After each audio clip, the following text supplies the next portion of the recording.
All right, I'm going to try something a little different here. I'm shooting on my phone instead of on my laptop in hopes that it's much better video quality and much better sound quality. No, the sound quality on my videos isn't terrible. So, anyway, hey, how's it going? So, this is an attempt to respond to the tag, can Metalheads be audiophiles? Which I know was going around probably back in December of last year. A lot of good responses. It started, I think, by Kellen over at Killing for Company, but, I watched Marty's video, Simon's video, Pat's video, Depeche Commode, a whole bunch of those guys, and all good responses and everything. So I was going to throw in my 2 cents. When it comes to that, I would say, of course, metalheads can be audiophiles. But I think that what often trumps being an audiophile for most metalheads is the obsession to hoard the most amount of music you possibly can. I think in the metal scene, one of the things that we're all nerds. I think for the most part, anybody involved in metal, anybody who's more than a casual fan, is a nerd.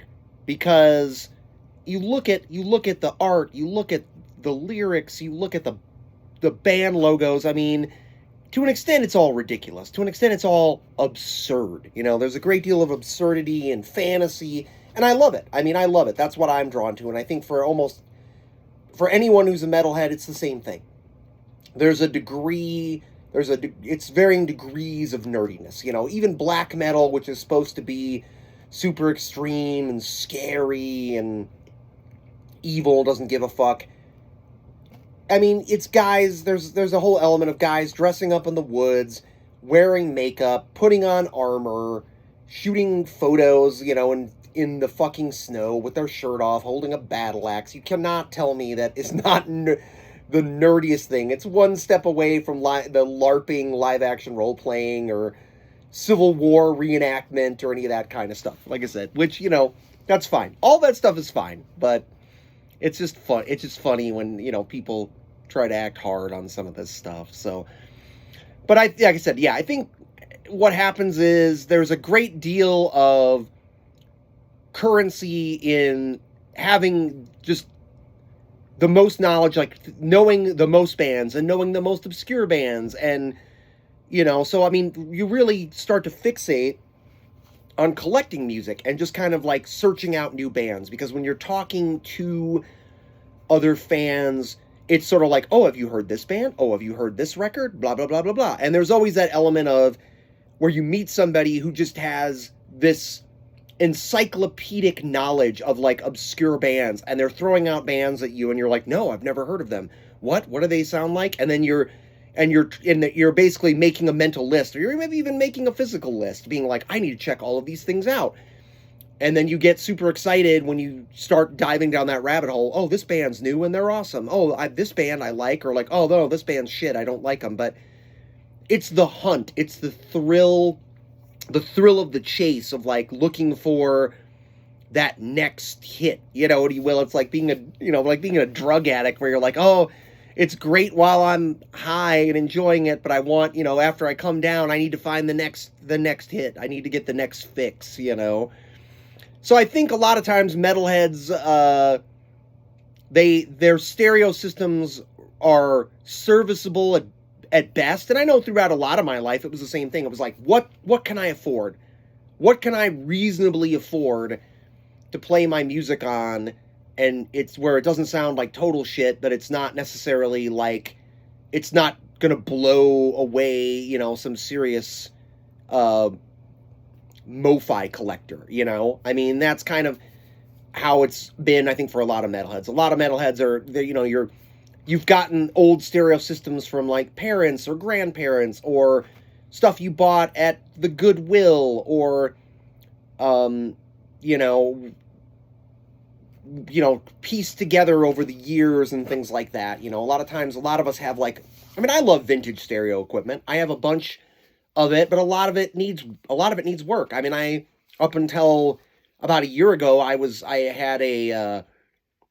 a realistic or 2000D, which was like a 1979, 1980 receiver, nice silver face receiver, 75 watts per channel, nice receiver, kind of the bass was a little was kind of overbearing, but I mean, I just turned the bass down, on it, and it wasn't too bad,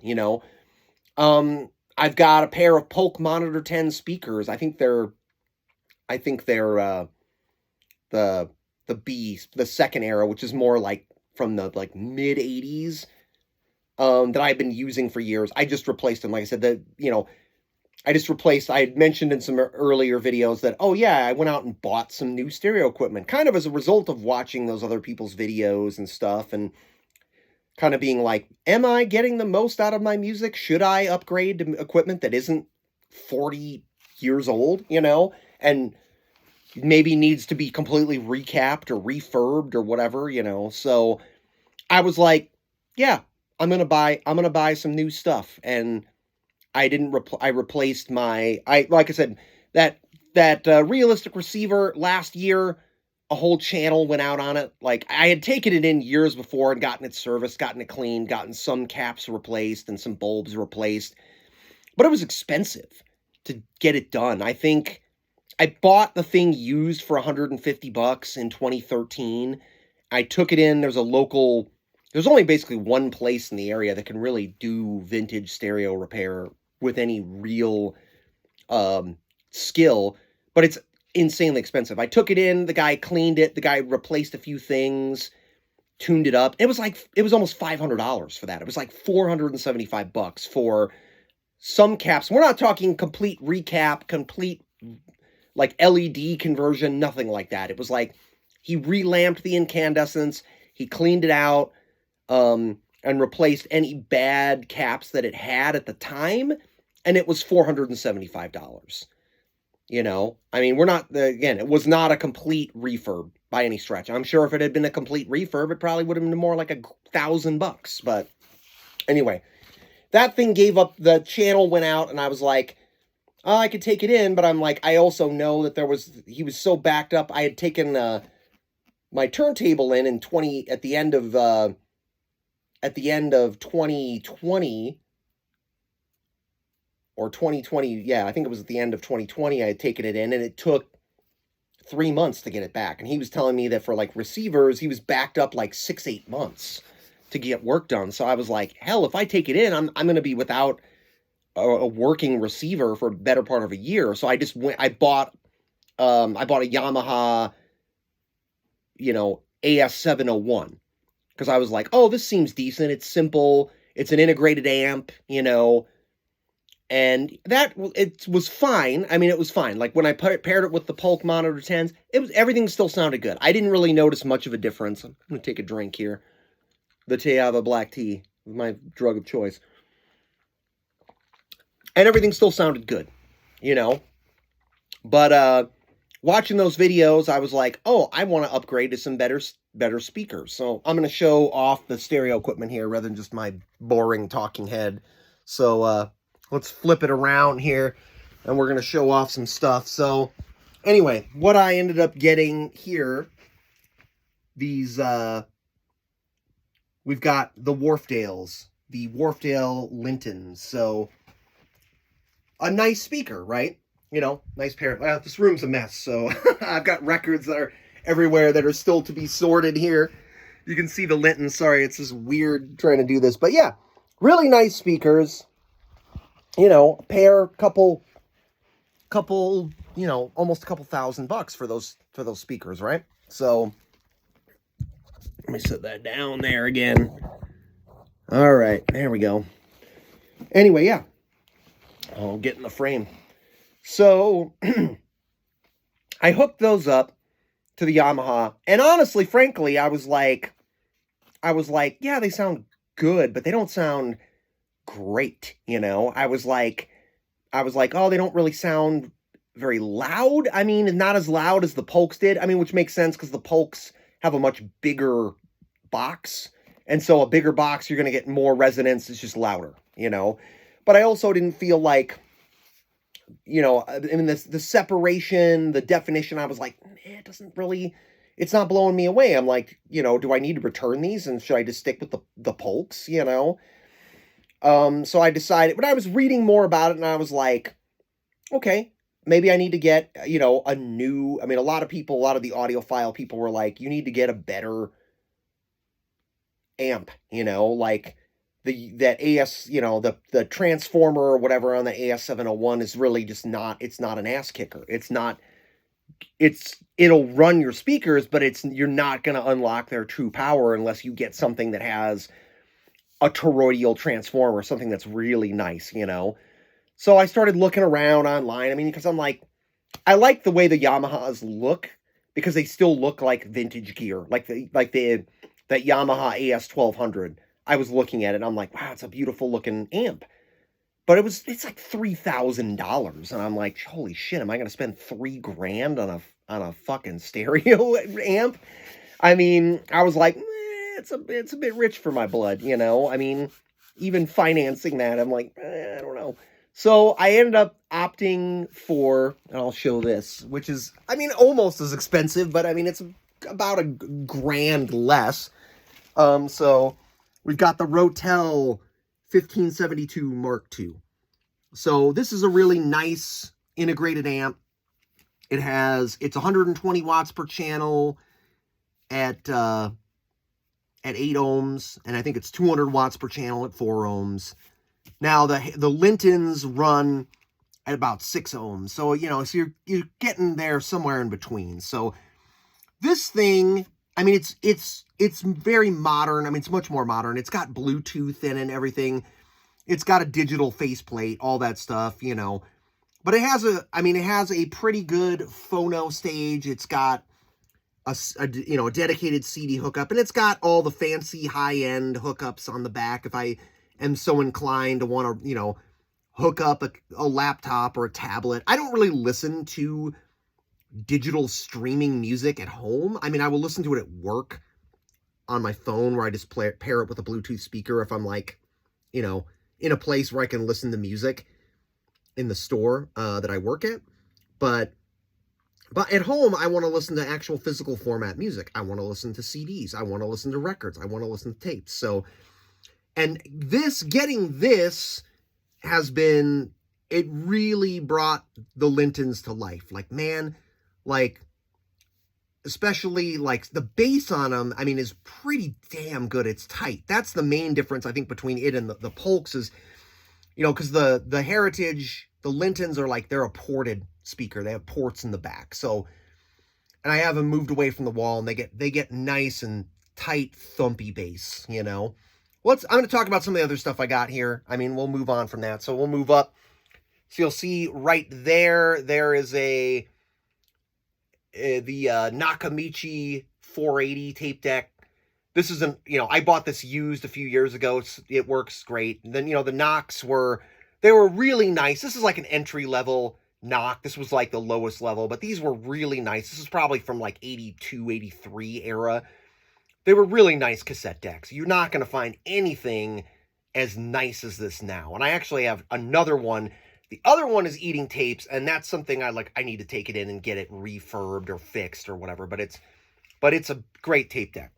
And then up here, we've got that Onkyo, this Onkyo CD player. I can't remember what the exact model is on the Onkyo. I bought that, I've had it for about almost 10 years, and it's nice. It's not super high-end, but it's a nice thing. I've got, also, you'll see there, I've got the Shit Manny 2, that's recent, that phono preamp. I've been running my turntable through that. I haven't actually tried the phono preamp on the Rotel, and I've been kind of wanting to check it out because I've been getting some hum on when I've got my record player on, a little hum, and I'm thinking it's because of the phono stage at high volumes anyway. And then lastly here, like I said, the turntable. Hard to shoot this, but there we go. We've got a realistic lab 400 turntable. It's got a Nagaoka MP110H on it. Now it's a direct drive. This is a direct drive turntable. I'll open it up here and kind of look at it a little bit. Look at the platter. Yeah, Nagaoka 110 MPH. There, this, like I said, a few years ago, I got it had a built-in RCA. Yeah, built-in RCA cables, and one of them was bad. One of them had a short in it, so I had the guy at the local repair place put in a new set that was nicer, wired in, and again, he just kind of cleaned up some stuff and checked out all the specs on everything. But it's a really nice sounding turntable, you know. And again, to get something modern that's roughly of the same quality, you're probably looking at spending, you know, I don't know, over $1,000 probably, maybe even over two. I don't know. The old realistic gear, actually, like from the in the late 70s and very early 80s, realistic stuff was good quality. You know, they actually made shit that, you know, that could somewhat compete with like Pioneer and stuff like that, you know. I mean, by like everybody else, by the mid 80s, most everything that was being cranked out in the stereo world was dog shit and was getting really cheap. So, you know. But anyway, that's the stereo equipment. So, a little nerd out there on that stuff. But yeah, I would say, yes, Metalheads can be audiophiles. I think what has to happen is we have to stop trying to compete in the arms race of who has the most music, who has the biggest record collection, who's discovering the most bands, you know, and actually kind of like appreciate stuff you already have, like appreciate the records you have, appreciate the CDs and tapes and all that stuff, and maybe say, you know, how can I get more enjoyment out of my collection? You know, maybe listening to, you know, you've got, you know, $30,000 invested in records, and you're listening to it on a fucking Crossley, or you're listening to it on a Victrola suitcase thing, or you're listening to it on your stereo. Your total cost on your stereo system is like $500, and it's just a bunch of old kind of shitty junk that you've thrown together. Like, maybe that's you know, maybe that's kind of not maybe that's not good enough, you know. Maybe like, hey, maybe I need to slow down on buying music and actually save money or invest some money in better stereo equipment so I can get the most out of my collection. So that's my 2 cents on it. Hopefully it makes sense, you know. So I guess the ultimate message is step back from the collection arms race and, you know, invest and just enjoy what you've got and figure out ways to do that, you know. You don't necessarily have to spend a shit ton of money. I'm a fucking idiot. I just felt like, yeah, let's buy a bunch of shit. You know, but I've been enjoying it a lot. It's been really good. It's been really nice to kind of listen to different records and CDs, you know, whether new stuff or old stuff, and like see how it sounds with things I notice differently listening to it on the Rotel and the Wharfdales. So probably got a collection update thing, which I'm going to call, because I'm a fucking puerile infant, collection erection. Double entendre. See, look, I'm laughing at my own joke. Yeah, because it's double entendre. You're building the collection, and, you know, who doesn't like a dick joke? Hopefully it's more of a thinking man's dick joke, but whatever. And then I got another special video coming up after that. I don't want to give away what that topic is. I'm waiting for something in the mail, and then I've got it's like a themed video. So, talk to you soon. Take care.